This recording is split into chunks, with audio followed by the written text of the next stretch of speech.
Recording this. There we go. Looks like we've got it recording. Let me share screen. This is going to be the lecture for day 2. The historical lecture, we'll do a second one where I talk about papers and your first assigned paper, which is going to be a compare and contrast essay. Don't forget that.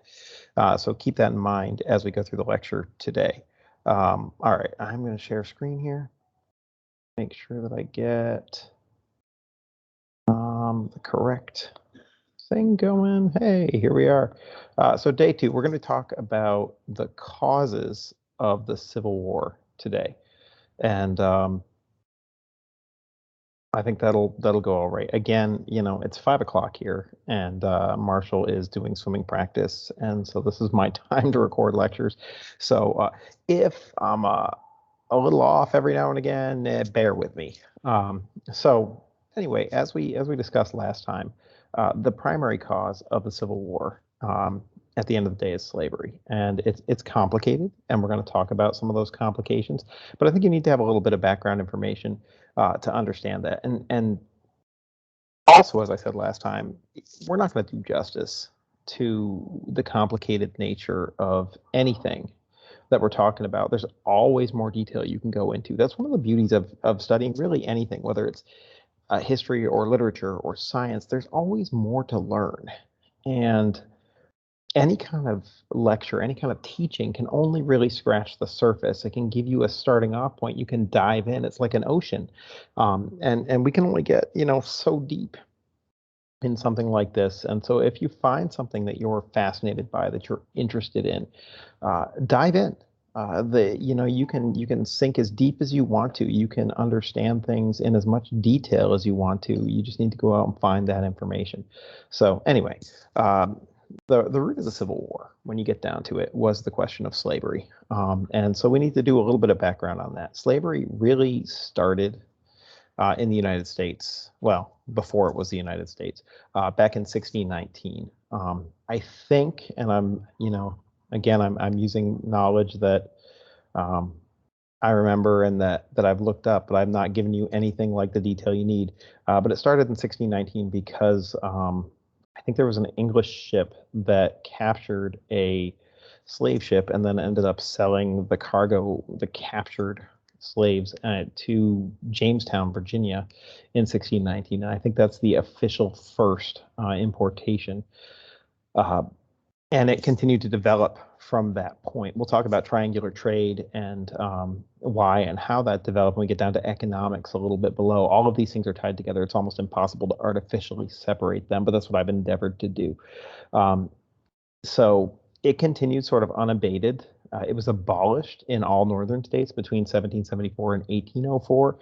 Generally speaking, for religious reasons. The northern states were populated by a group of people who were called the Puritans, and they had very strong views about human slavery. And so for religious reasons, those states abolished slavery, generally speaking, over a period of about 30 years.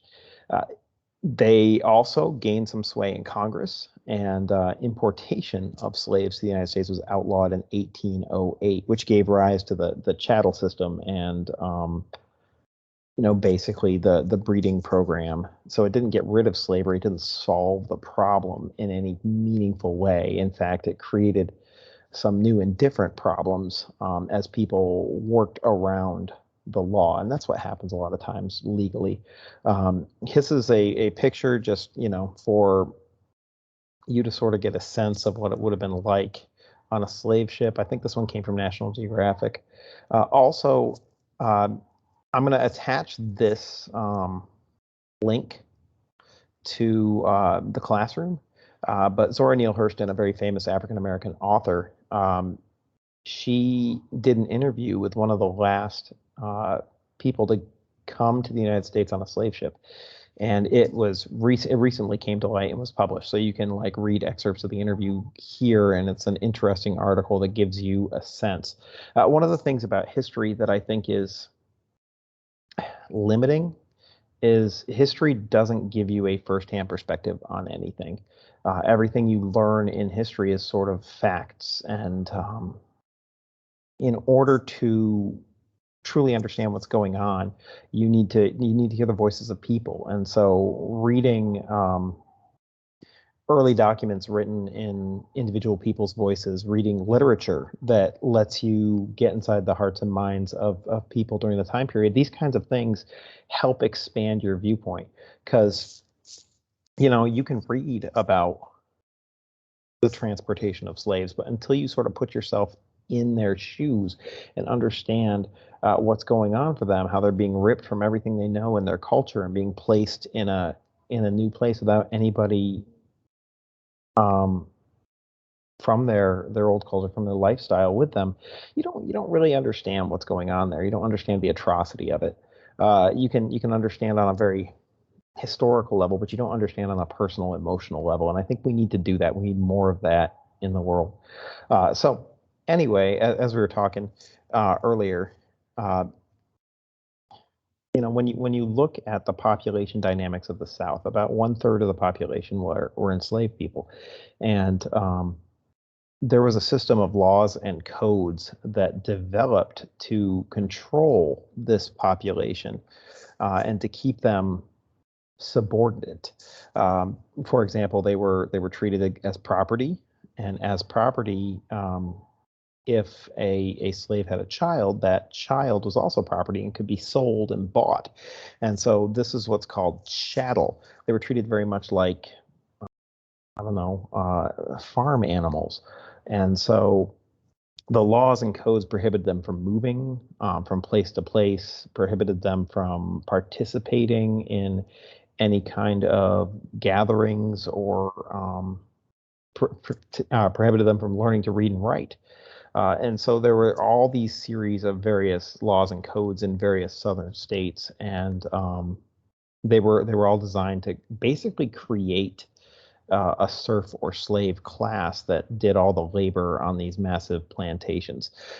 And so this should really come as no surprise, but in the North, in places that were religiously opposed to the institution of slavery, an abolitionist movement started to form. So abolitionists are people who wanted to abolish or get rid of the institution of slavery.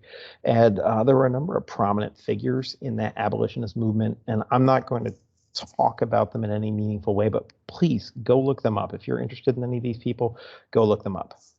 Probably the three most important in this early stage from 1830 to 1860. You remember the Civil War started in 1861. So we're looking at sort of a time period, and you can sort of see that we're going from the very earliest 1619, before America was a country, and moving on up to quote unquote the present day, when the Civil War occurred.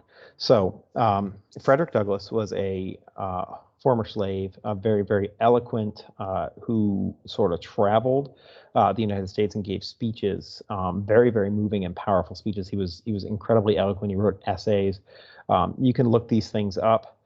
He made a big impact on furthering the cause of abolition. Humanizing a dehumanized group of people. I mean, one of the ways that the southern states dealt with slavery, and I think you had to deal with, if you got enslaved human beings, the only way to really deal with it is to feel and believe that they are not human. You've got to, dehumanize them. And that was definitely the culture of the area. And having this guy, Frederick Douglass, walk around and give these eloquent speeches, empowering speeches, humanized an entire group of people, especially to those in the North who listened to him. And so he really strengthened the abolitionist movement. A woman named Harriet Beecher Stowe wrote a really famous novel called Uncle Tom's Cabin. You can still read that if you want to, which also fueled the abolitionist movement. It was about slavery. And then, of course, we got Harriet Tubman and the Underground Railroad. One of the outcomes of the abolitionist movement was that this Underground Railroad was created, where slaves who ran away from their plantations could sneak north, hiding in houses of people who were sympathetic. And eventually move through the northern United States and into Canada, where they would be free. Canada didn't have slavery as an institution at all, and so if they could get to Canada, they were free. Now, theoretically, if they could get to northern states, they were free, but that wasn't really guaranteed, and we'll talk about that. There were even bounty hunters who were going north to try and bring back escaped slaves.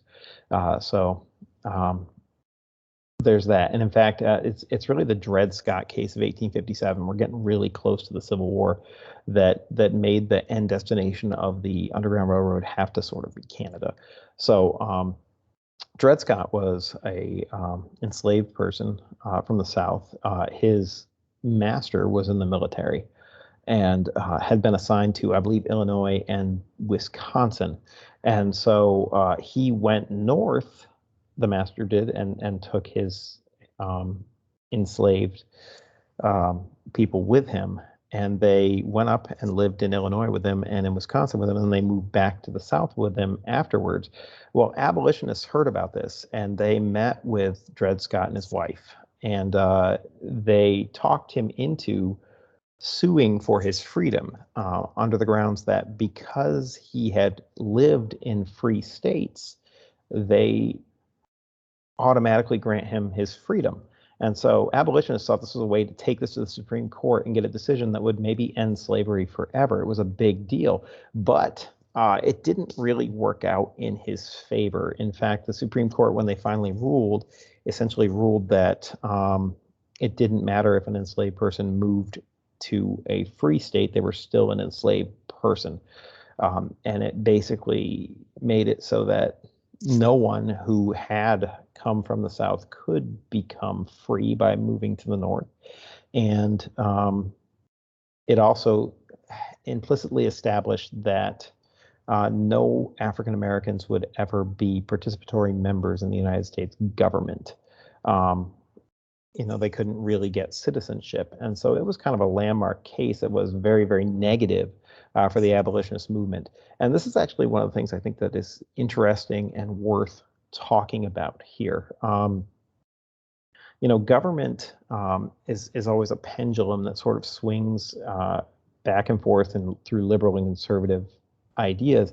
And one of the more conservative institutions in the United States at the time was the Supreme Court. And this is because Supreme Court justices are appointed for life.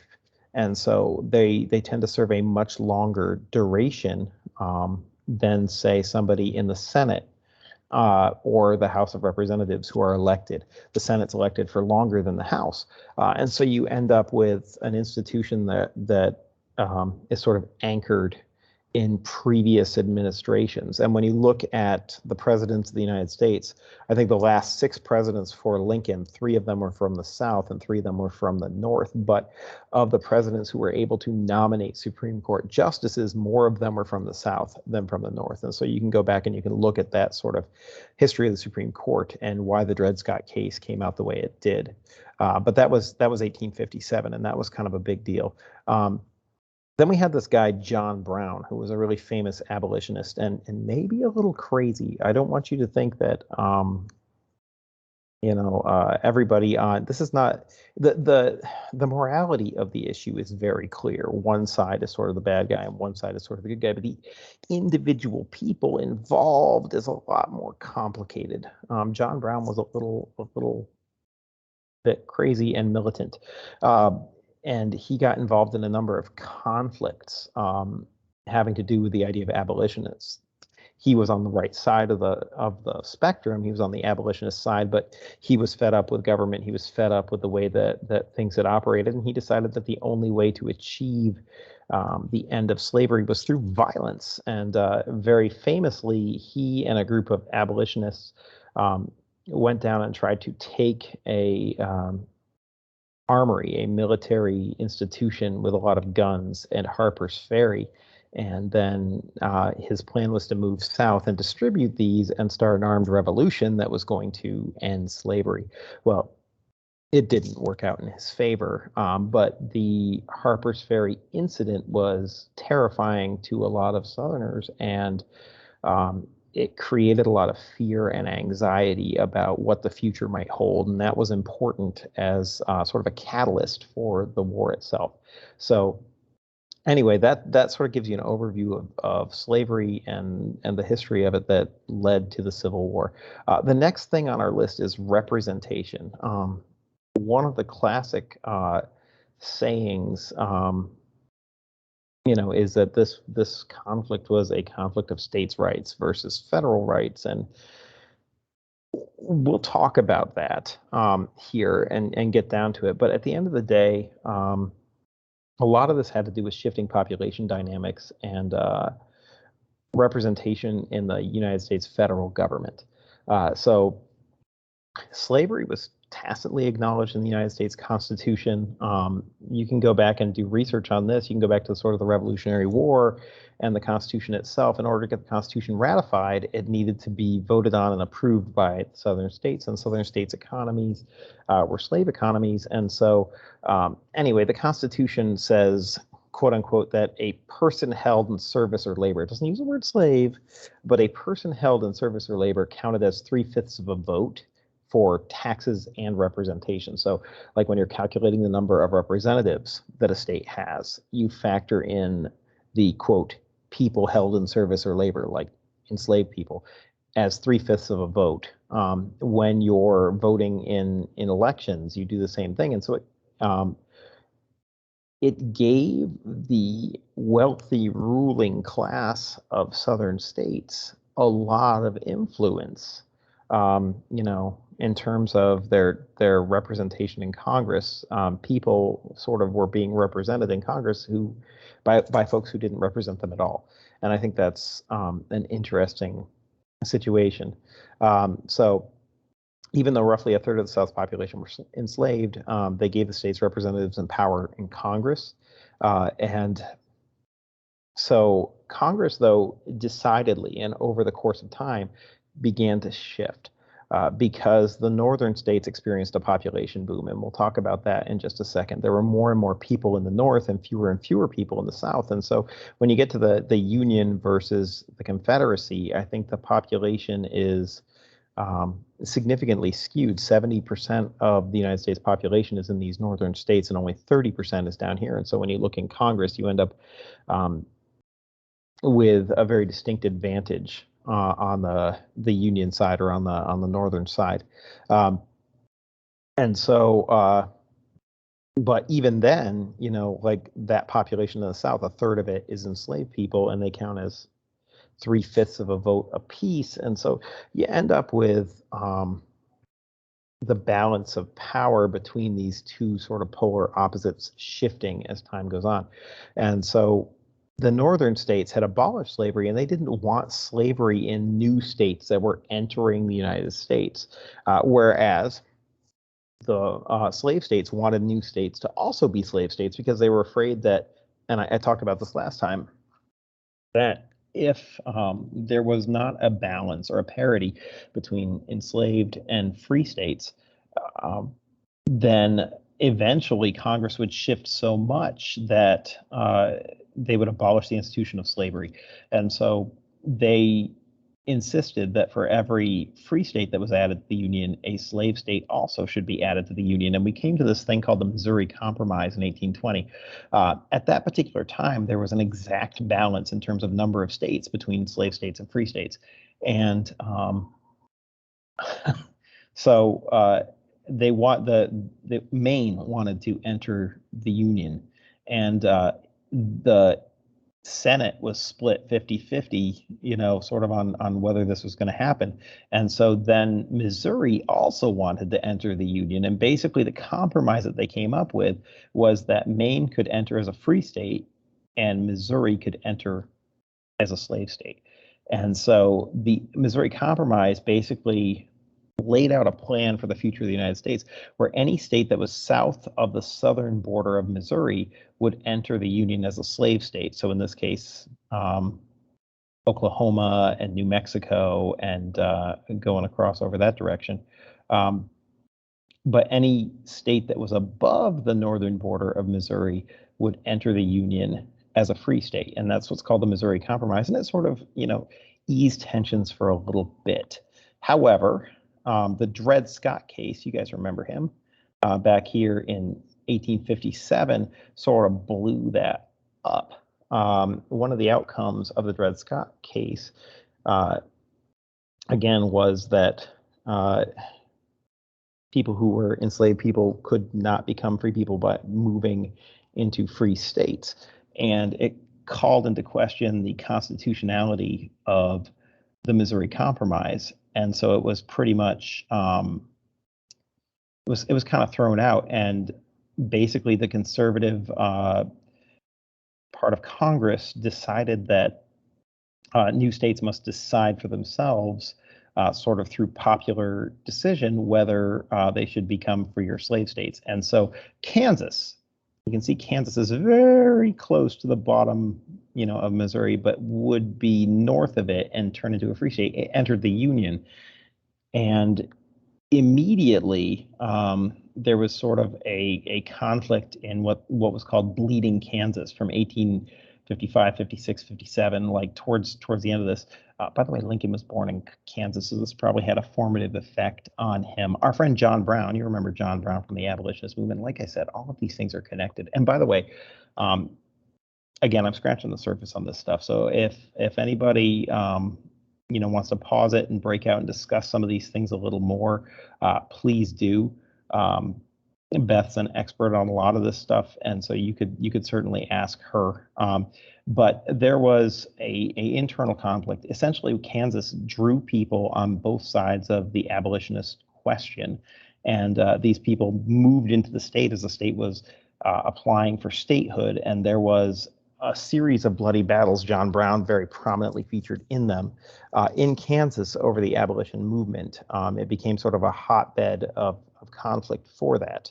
I guess finally, in terms of representation, the big deal was there was a population boom in the industrial North. So, according to the census of 1860, which is right before the Civil War happened, the population of the United States numbered 31,443,321 people. Of those, approximately 23 million of them were in the 22 northern states and 9 million in the 11 states that later seceded.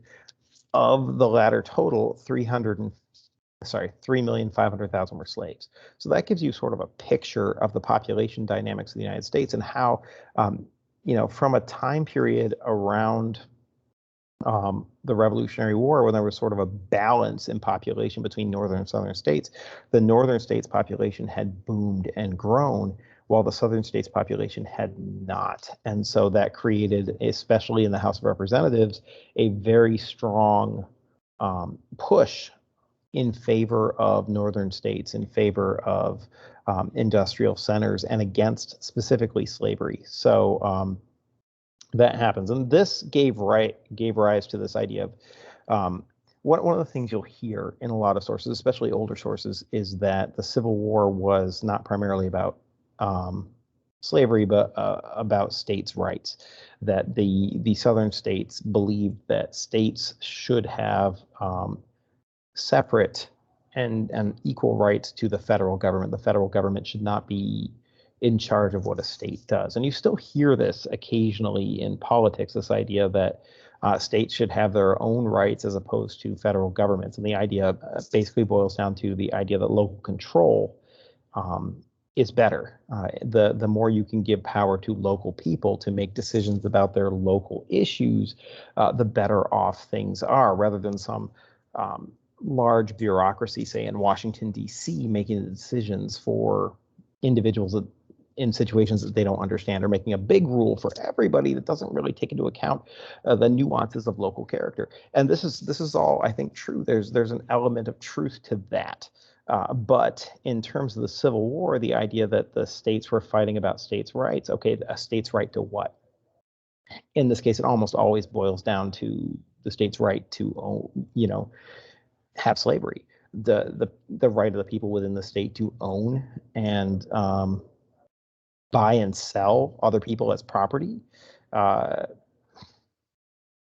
So the states' rights argument is sort of a front, I think, that covers up what was really going on. Yes, states' rights were kind of an issue here. At the end of the day, these states with smaller populations were afraid that they had lost their power, they had lost their say, that they were being controlled by a government that didn't understand their local issues. I think that's true. There's an element of truth to that.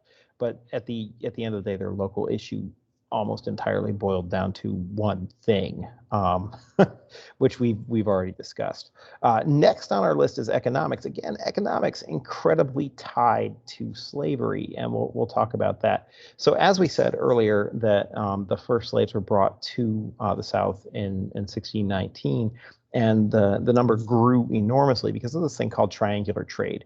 And this is an oversimplified phenomenon, but the idea is that Europe sent manufactured goods on ships down to Africa. They sold their manufactured goods, and then the ships were empty, and so then they filled up with slaves, and they went to the Americas, whether it's to Brazil or the Caribbean or the 13 colonies, where they unloaded their slaves and sold them, and then they filled up with raw materials, things like tobacco or sugar or rum, and then they sailed those back to England and sold those, and then their ships were empty and they filled them with manufactured goods, and so it was a three-way trip, and you made money in each leg of the journey.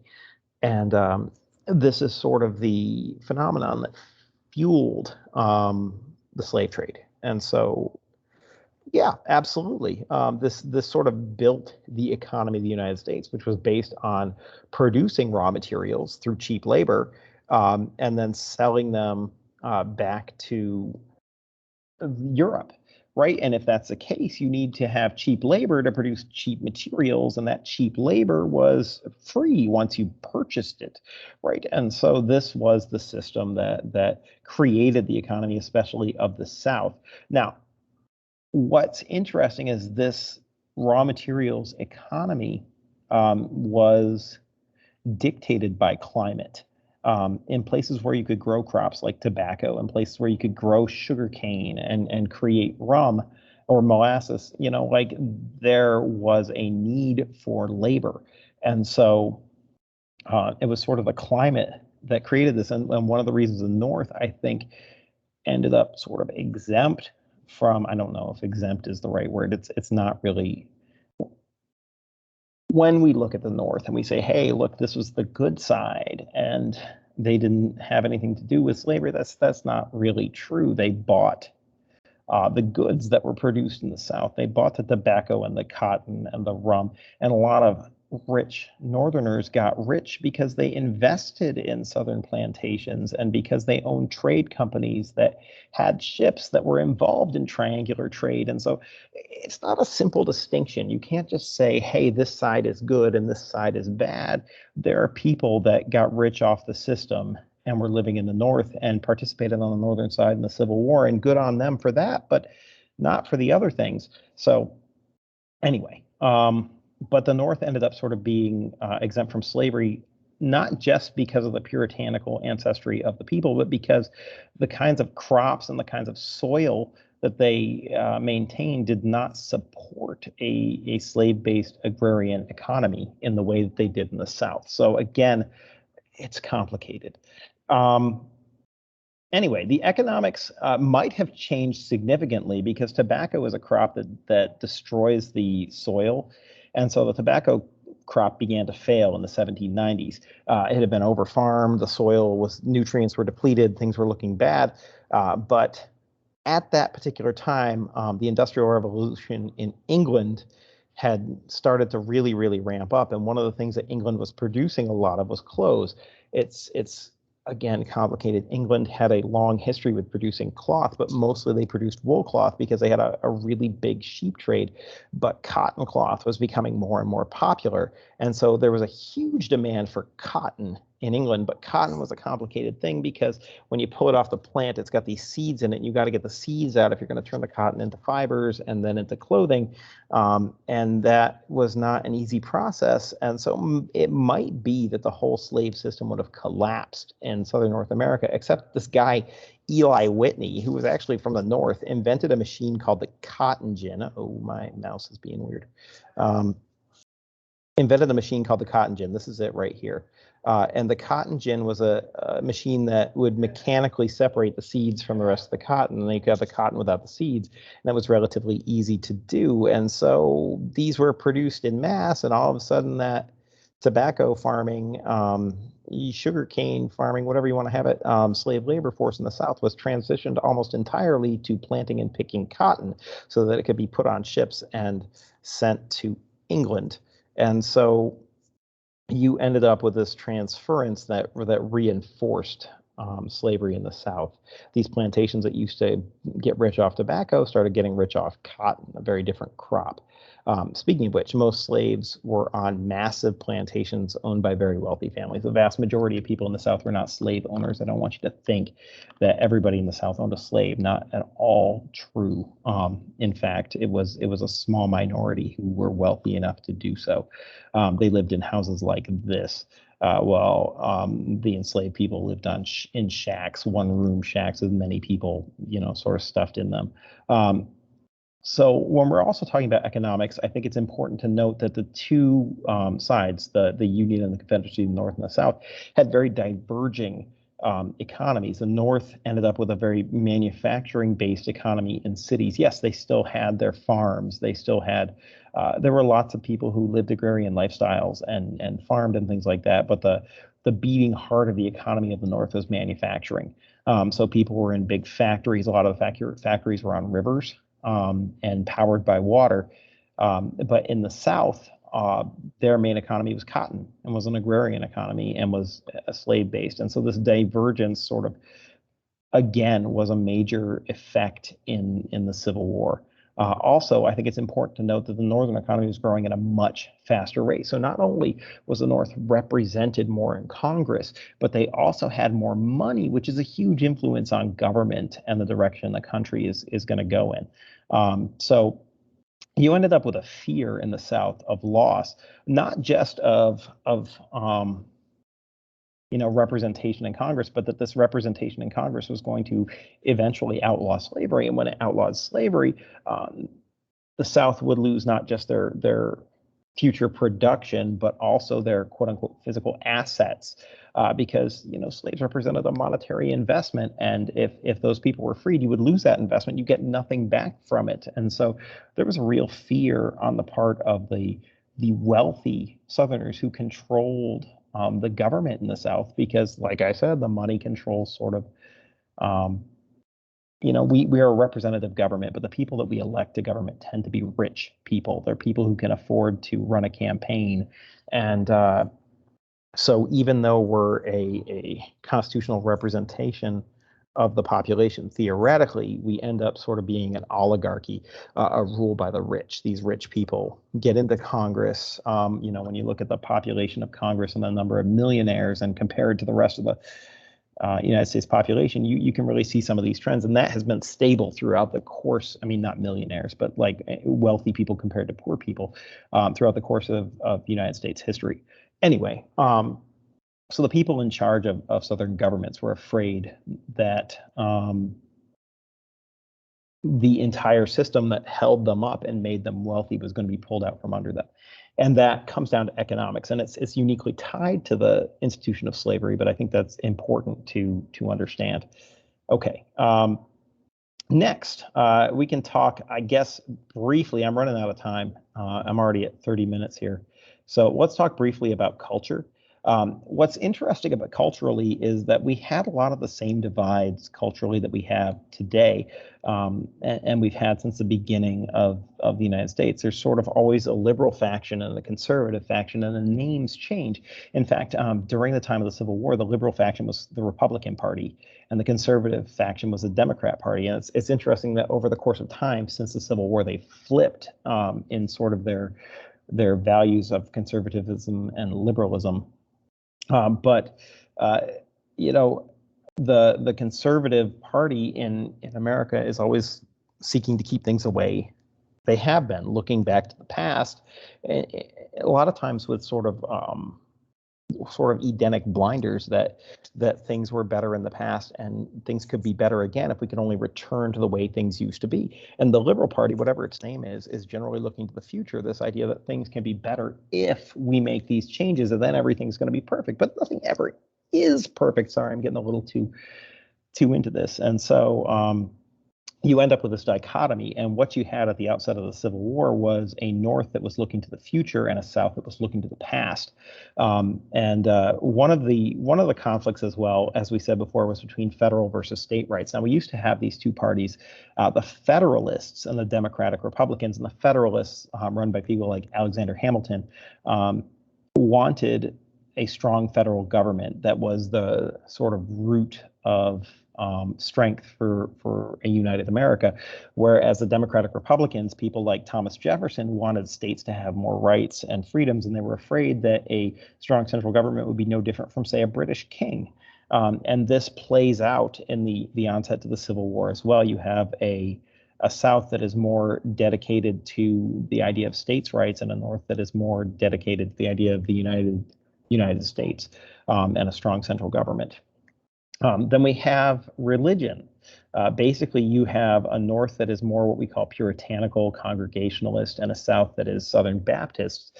And there was a schism in religion, essentially, over the slavery question. A lot of the puritanical religions thought that slavery was against the Bible and against God, and very religiously believed that the institution of slavery was immoral and wrong.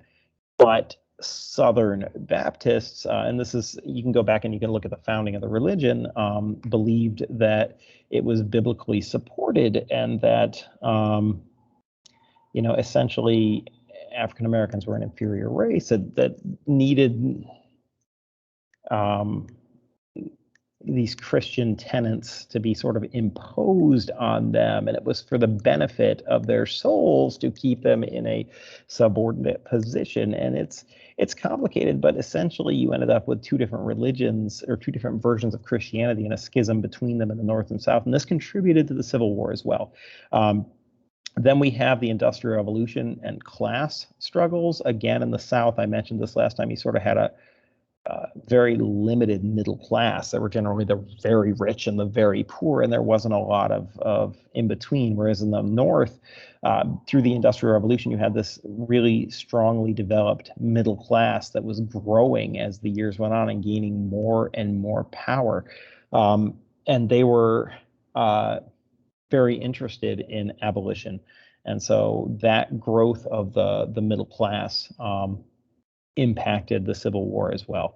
And then you ended up with sort of two different economies and two different beliefs. You had a North, which was basically, quote unquote, free wage labor. Now, I don't want to pretend that the North was great because it was free wage labor. The people who were working in these factories were horribly mistreated. A lot of times they didn't make enough money to feed their families, and as soon as they got injured, they were fired. And there was no safeguards for them. So, like, factory owners in the North were not these wonderful, nice people. I mean, when Frank Baum wrote The Wizard of Oz, the factory owners were characterized as the evil witches. So, like, they're not great. But the people working in their factories were free to come and go as they pleased. They were not owned by the factory owners, and so you ended up with this free wage labor in the North versus sort of like a feudal system, with these chattel slaves who were like serfs and tied to the land and tied to the owners of the land, very much like serfs and lords in feudal or medieval Europe.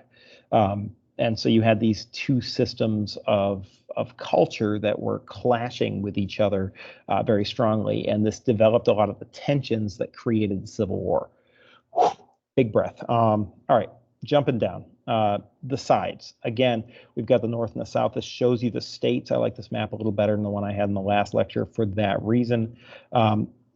This is just, remember, our first paper is going to be a compare and contrast paper. This is just some statistics that give you a sense of where we are starting the Civil War. So in 1860, this is a census right before the war, the Union had the 71% of the United States population. It also had 71% of the United States railroads. It had 65% of the United States farm acreage. In terms of manufacturing workers, 92% of them lived in the North, producing 92% of the manufacturing output of the United States. There were 110,000 factories in the North, 22,000 miles of railroad. Over the course of the Civil War, the North raised an army of 2,128,948 men. That was the Union Army at its peak. It started with 5 cavalry regiments. It had 293 by the end of the war. It started with 228 field cannons at the outset of the war and had about 1,700 by the war's end. So that gives you sort of an artillery measurement. It started the Civil War with about 90 warships. And by the end of the war, it had 600 warships. So that gives you sort of a view of the Union. In contrast, at the outset of the war, the Confederacy had 29% of the population in the United States.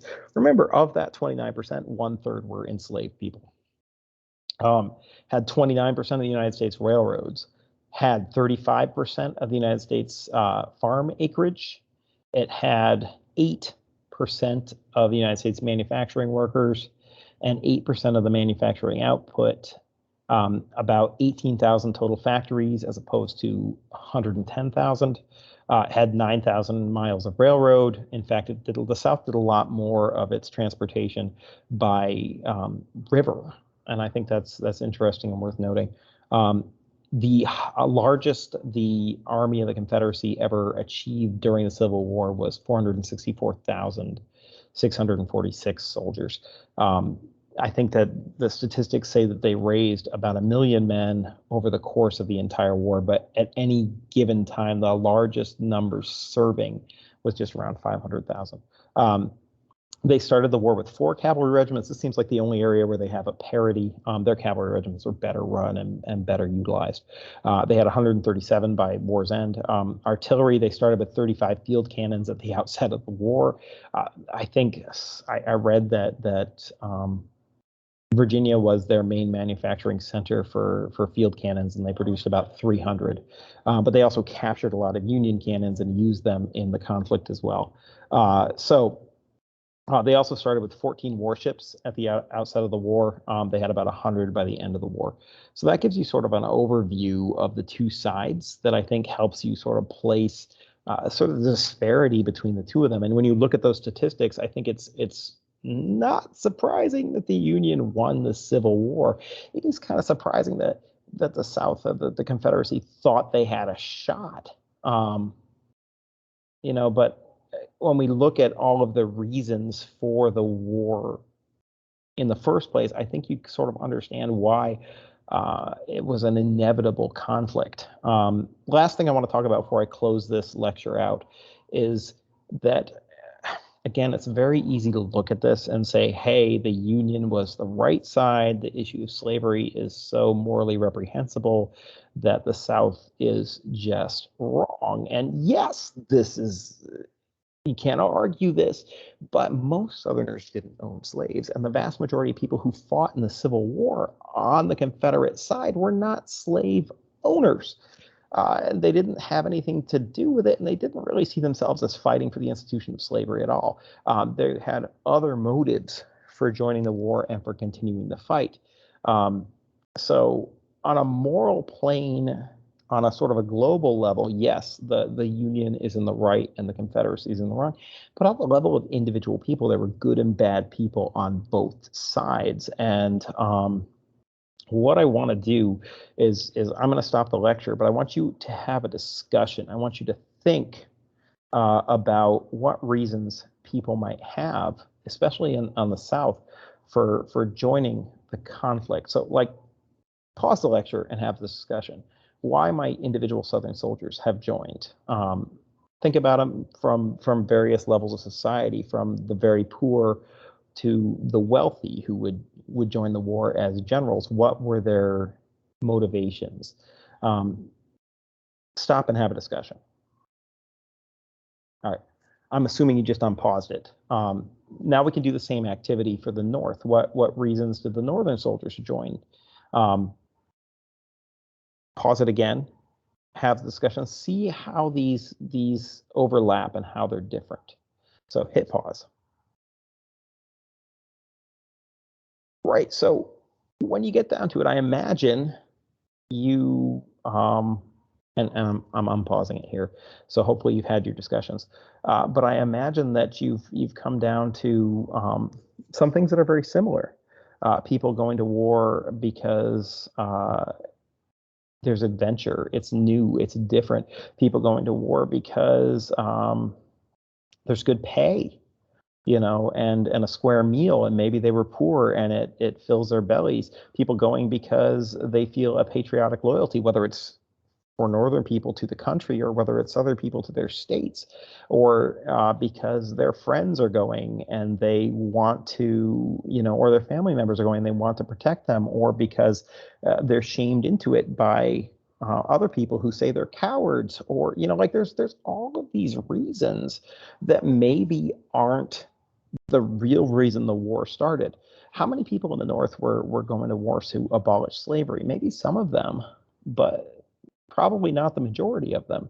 And conversely, in the South, how many people were going to war to make sure that they could keep people enslaved? Some of them probably at the very high end of the spectrum in terms of wealth and power, but the vast majority of people went to war probably through fear.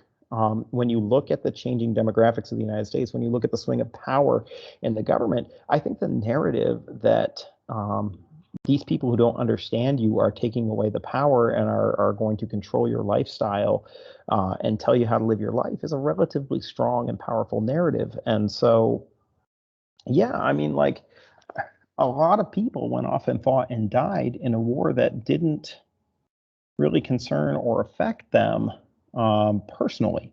And I think that it's something that's important to consider, the climate that produced the conflict. All right, I'm going to shut up because this video is 45 minutes long and I really wanted it to be a half an hour.